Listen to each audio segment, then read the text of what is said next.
Sejam bem-vindos a mais uma live de terça-feira. Só mandar aqui.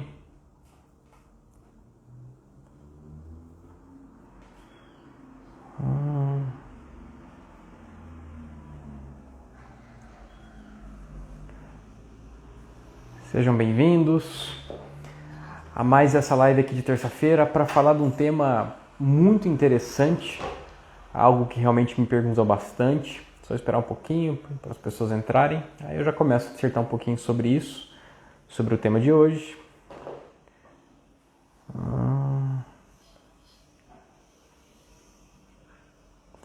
Bom,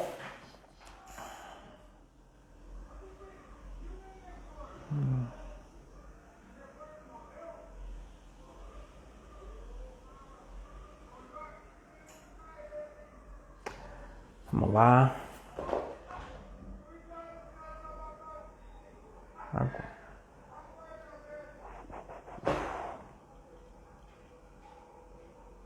Bom, vamos começar. Lembrando que se você é novo aqui, primeira vez que está assistindo essa live aqui, essa live ela sempre fica salva no IGTV, então você pode acompanhar todas as lives que são feitas sempre às terças-feiras, às 10h30 da manhã, aqui no IGTV, ou no canal do Porta da Mente do YouTube, que é youtube.com/Porta da Mente. São os dois lugares que você consegue depois reassistir essas lives. É claro que assistindo ao vivo tem a chance de interagir, de fazer perguntas, então acaba sendo mais rico. Vamos falar hoje sobre na verdade hoje vai ser só comigo, hoje o Eric não vai participar, mas vou falar de um tema que a ideia desse tema me veio por conta de um paciente que eu atendi semana passada, que me trouxe esse insight, né? Muitas pessoas acabam perguntando, será que uma terapia com hipnose realmente ela tem um efeito que é para sempre? Será que qualquer terapia que você faz com hipnose tem um efeito que é para sempre? Então essa é a grande questão que a gente vai trabalhar hoje. Então, se você tem alguma sugestão de tema, você pode mandar para o nosso canal gratuito do Telegram, que é t.me/portadamente1. Então, se você quer sugerir temas de lives, você pode mandar lá no t.me/portadamente1. Mas, para começar a falar um pouco sobre esse tema, sobre se as mudanças com hipnoterapia são realmente permanentes, a primeira coisa que eu quero desconstruir um pouco é o fato de hipnose ser ou não ser uma terapia. Esse é o primeiro ponto. O primeiro ponto é que hipnose não é uma terapia. Hipnose é uma ferramenta que potencializa o resultado terapêutico. E por que é importante ressaltar isso? Porque não tem como você só com hipnose fazer uma terapia. Você só faz uma terapia quando você pega a hipnose, né, no caso, se for utilizar a hipnose como uma ferramenta, associada a outros conceitos da psicologia. Então você pode utilizar a hipnose com psicanálise, você pode utilizar a hipnose com gestalt, enfim, você pode utilizar a hipnose com diversos tipos de questão. Então, esse é o primeiro ponto a se entender. A hipnose é uma ferramenta e não uma terapia. Baseado nisso, um segundo ponto importante a se entender é que, por muitas vezes, a terapia com hipnose ela vai ser um tratamento complementar a outras práticas. E o que eu quero dizer com isso? Quando uma pessoa ela chega, por exemplo, para mim e ela relata que está com um quadro de depressão, que ela está realmente com algum problema relacionado à depressão, a primeira coisa que eu pergunto para ela é se ela já passou com um psiquiatra. Por quê? Porque o hipnoterapeuta, ele não prescreve nenhum tipo de diagnóstico. Então, não é papel do hipnoterapeuta prescrever diagnóstico. Quando uma pessoa chega até mim falando que está com um quadro de depressão, e eu quero realmente saber se esse quadro ele foi realmente diagnosticado por um profissional que realmente faz esse tipo de trabalho. Eu nunca vou chegar uma pessoa no meu consultório e eu vou chegar para ela e falar assim, olha, você tem isso, você tem aquilo. Eu vou trabalhar com aquilo que ela me traz. Então esse é um ponto muito relevante. Mas voltando a essa questão principal, né, sobre se realmente as mudanças que a gente consegue trazer através da hipnoterapia são realmente, se não tem volta, né, se não tem como ela voltar. Isso vai variar muito de caso para caso. Quando a pessoa ela desenvolve um trauma, quando ela desenvolve algum tipo de problema, o que gera esse problema na pessoa? Pode ser diversas situações. Pode ser um evento traumático que aconteceu na vida dela e isso, com base nisso ela desenvolveu algum tipo de limitação. Então, por exemplo, quando a gente fala um pouco de uma fobia, a fobia ela pode vir tanto quando a pessoa ela passa por um evento traumático ou ela simplesmente ela pode ter passado por situações pequenas que foram somatizando e foram virando uma limitação para ela, porque a mente ela sempre vai buscar proteger a pessoa. Então, o ato dela se proteger não deixa de ser uma recompensa que ela acaba tendo. Então, a pessoa acaba se acostumando com aquele comportamento e ter aquela resposta de luta ou fuga, aquele evento que é um terror para ela, acaba sendo uma proteção. Então a mente dela entende como algo que faz bem para ela. E é claro, quando chega um paciente no consultório, principalmente quando a gente fala em termos de fobia, que teoricamente fobias são tratadas de uma maneira muito rápida, é muito comum essa percepção das pessoas ficarem inseguras e falar assim, mas pô, será que vai realmente resolver para sempre? Será que realmente essa fobia que foi tratada numa sessão com hipnose, e tem muita fobia que você acaba tratando em uma sessão que realmente tem um resultado muito eficaz, será que ela fica para sempre? E aí entra essa questão de existir uma variação muito grande com relação ao que realmente acontece ali. Um exemplo por que eu estou falando de fobia? Eu tratei uma pessoa semana passada que ela chegou para mim com fobia de agulha, né? É uma pessoa que tem que tomar a vacina do Covid, porque ela chegou o grupo dela de vacinação, né? Então é um dentista, então está na hora da pessoa vacinar. Só que esse dentista, 6 anos atrás, mais ou menos, ele passou por uma terapia com um hipnoterapeuta para tratar uma fobia, exatamente uma fobia. E assim, na percepção dele, realmente ele sentiu que tinha resolvido. Na ocasião, ele tinha que fazer uma extração, ele tinha que tirar um dente de siso, se eu não me engano, e ele fez o tratamento realmente para poder tomar anestesia, né, e conseguir passar pela cirurgia. Ele não tinha problema em aplicar. Ele não tinha problema em aplicar anestesia, até porque ele trabalha com isso, mas ele tinha problema quando é com ele. Então, assim, por exemplo, tomar uma picada de anestesia era algo que para ele era muito ruim, então ele não conseguia. E ele fez o tratamento há mais ou menos 6 anos atrás, para realmente poder superar isso. E ele realmente sentiu que superou, tanto que ele me relatou que ele tirou os sisos, foi super tranquilo, foi super tranquilo a parte da picada, e o tempo passou. Ele passou por algumas situações, inclusive ele fez até tatuagem, e tatuagem envolve agulha, né? Você receber diversas agulhadas, vamos dizer assim. E ele, beleza. E daí agora que chegou o momento dele passar pela vacinação, ele começou a sentir aquela sensação fóbica de novo, que foi o que ele fez ele me procurar. Não foi eu que tratei ele nessa outra ocasião, mas ele me procurou agora para entender. Pô, eu achei que tinha resolvido, né? Consegui tomar anestesia, consegui fazer tatuagem, mas agora que eu tenho que tomar vacina do Covid, eu não tô conseguindo. Eu tô com muito medo, não consigo. Eu tô pensando em desculpas para poder adiar esse processo. E foi super interessante, porque quando aí entra essa questão, pô, será que realmente o tratamento que ele fez ali 6 anos atrás perdeu o tempo de duração? Será que acabou, né, o combustível daquele tratamento e ele teve que novamente resolver isso de novo? E aí, claro, na minha cabeça, eu já imaginava, assim, por isso que aí que entra o primeiro ponto de você fazer uma anamnese muito bem feita, né? Para você realmente começar a entender o que está acontecendo. E assim, a conclusão que eu cheguei na anamnese que eu fiz com ele foi que foi muito bem dessensibilizado as questões de anestesia, as questões de alguns tipos de maneiras de você sofrer, vamos dizer assim, de você ter um contato com a agulha, mas propriamente a vacinação não tinha sido bem dessensibilizado. Tanto que no processo que a gente fez, inclusive foi um processo rápido, e quando a gente fala num processo terapêutico para tratar fobia, ele envolve principalmente dessensibilização, que é você realmente acostumar a pessoa a enfrentar aquele estímulo aversivo. Quando a gente fala de dessensibilização, a gente está falando de reação no corpo. Então, quando a pessoa está com medo de alguma coisa, ela tem uma sensação ruim no corpo, o coração acelera, ela tem toda aquela sensação de pânico, o que é normal. Para que servem então os processos terapêuticos dentro disso, dentro de uma terapia para tratar uma fobia? Para você principalmente dessensibilizar aquela sensação que a pessoa tem no corpo e ressignificar o que gerou aquilo. Porque essa sensação que ele tem, ela vem baseada em um aprendizado.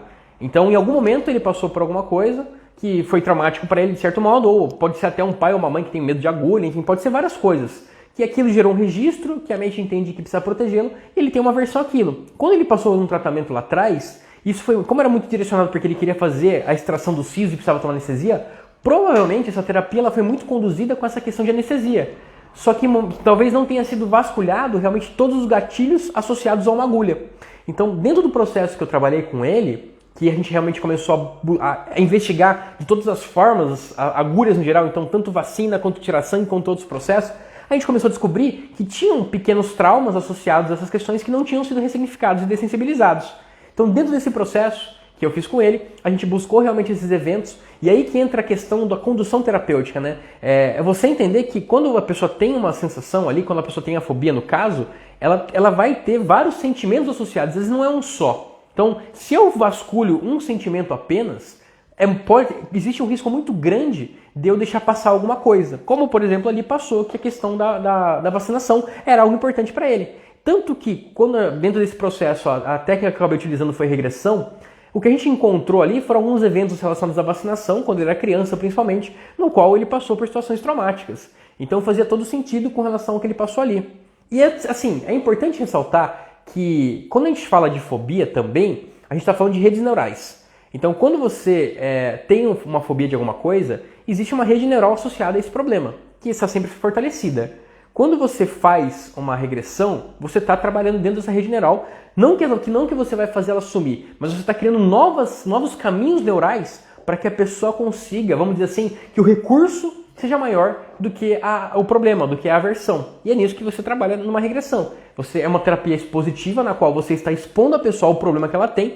Para quê? Para, através do recurso que você proporciona para ela, ela vai dessensibilizar aquilo, ou seja, ela vai tirar o efeito daquela aversão no corpo dela e também vai ressignificar o evento que aconteceu aquilo, que pode ser um ou vários. E uma coisa importante numa regressão é que quanto mais eventos você encontrar, é melhor. Porque uma coisa que fortalece uma rede neural é repetição. Então, quando você pega vários eventos associados àquele problema e você ressignifica cada um deles, você está reforçando um caminho neural novo associado ao recurso de resolver aquele problema. Então, é por isso que uma regressão funciona bem nesse sentido de tratar fobia, porque você está sempre ressignificando e dessensibilizando esse processo. E isso vai aumentando a força daquele caminho neural associado ao recurso que ele precisa para tratar aquilo.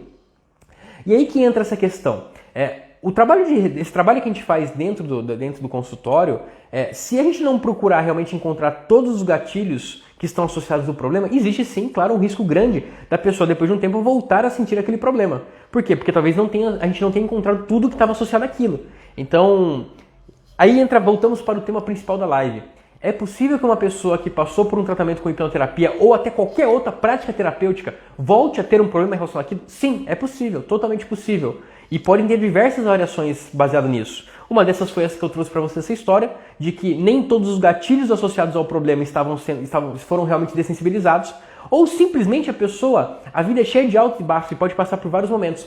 A pessoa pode, novamente, passar por algum momento que venha a trazer um trauma ali, alguma situação, que realmente ela vá voltar a sentir aquilo, porque talvez aquela rede neural ela seja fortalecida de novo. Então a rede neural associada àquele problema ela pode ser fortalecida novamente e aí pode ser necessário criar um novo tratamento.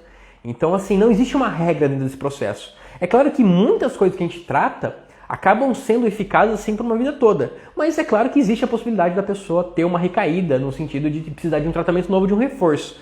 E inclusive, muitas vezes, o que a gente entende que é o problema, nem sempre é o problema. Aí eu vou entrar num outro paciente, num outro caso, até que eu gosto de exemplificar muito com casos, porque eu acho que fica mais didático. Mas eu fui tratar uma pessoa que tinha fobia de palhaço, e com essa pessoa em específico, o problema não tinha nada a ver com o palhaço. Olha que interessante. Então, às vezes, você pode entender que, porque a pessoa tem uma fobia relacionada a um palhaço, que o problema vai ser algum trauma relacionado a um palhaço, e não necessariamente é. Às vezes, o problema está relacionado com outra coisa da vida dela, e por algum motivo a mente fez uma correlação com aquilo e gerou uma analogia de que toda vez que ela vê um palhaço, ela vai sentir aquela mesma sensação. E pode ser que não tenha nada a ver com palhaço. E nesse caso específico, realmente não tinha nada a ver com palhaço, o que ela passou. Era uma pessoa que ela tinha um vizinho próximo que batia nela quando ela era criança, e naquela situação específica, o que aconteceu? Tava tendo uma festa infantil e o vizinho estava maquiado, não de palhaço, estava maquiado, acho que tinha uma festa fantasia, o vizinho estava maquiado, e ela começou a associar muito essa questão do palhaço ao pânico que ela sentia quando ela apanhava do vizinho. Então, olha só, não tinha nada a ver com palhaço. Só que a fobia se tornou tão forte que ela, em qualquer lugar que tivesse palhaço, pode ser na rua, aqueles palhaços de rua, etc., ela tinha que desviar do caminho porque ela vinha aquela sensação fóbica. Então, assim, é importante entender que os gatilhos que podem gerar o problema, eles são os mais variados. E que não necessariamente o problema que você resolve em uma sessão vai resolver para sempre. Não é uma matemática, não é uma ciência exata, mas sim é uma técnica extremamente eficaz para tratar diversos tipos de fobia. Então, a grande mensagem aqui não é uma corrida, não é uma corrida frente a resolver o problema. Cada pessoa vai precisar de um tempo. Inclusive, essa percepção de que o tratamento, se ele não resolver em uma sessão, está errado, isso é um pouco equivocado.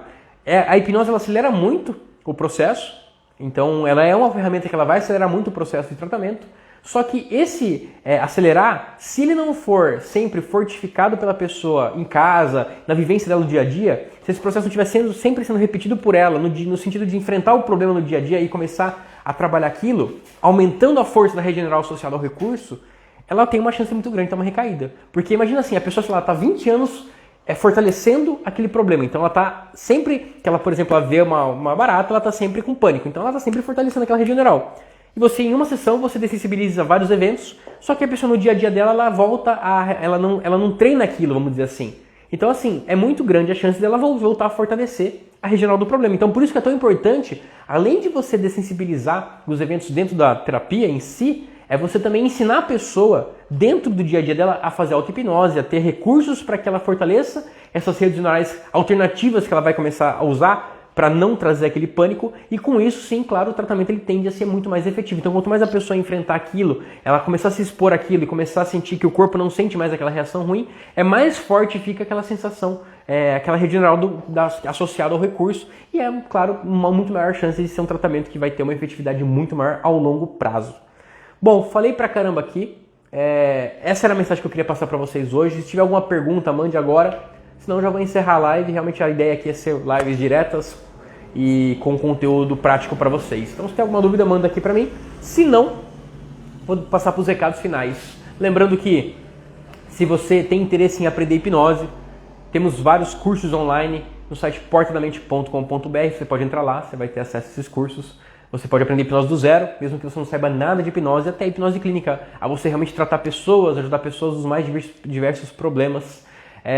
Se você não conhece, não está inscrito no meu canal do YouTube, youtube.com/portadamente, então se inscreve lá. Lá tem sempre vídeos que eu tenho postado também aqui no IGTV, as lives que a gente faz aqui sempre vão para o YouTube, então é um outro meio de comunicação. Se você quer ter um contato direto comigo, você pode entrar no nosso canal gratuito do Telegram, para poder até sugerir temas para lives, é t.me/portadamente1. Lá você vai ter acesso vai ter contato direto comigo, vai poder fazer perguntas, vai poder realmente sugerir temas para lives. E é legal que vocês sugiram, porque às vezes acaba a criatividade, então mandem, quanto mais temas vocês sugerirem, mais conteúdo eu trago aqui para vocês. E já que não temos nenhuma pergunta, eu vou encerrando por aqui. Quero agradecer a participação de todos. Nos vemos na terça que vem, às 10h30 da manhã aqui no Instagram. Um abraço e um beijo pra Carol, um beijo pra minha mãe, um beijo pro meu pai, que eu vi que eles entraram aí. Um abraço e até mais. Tchau, tchau.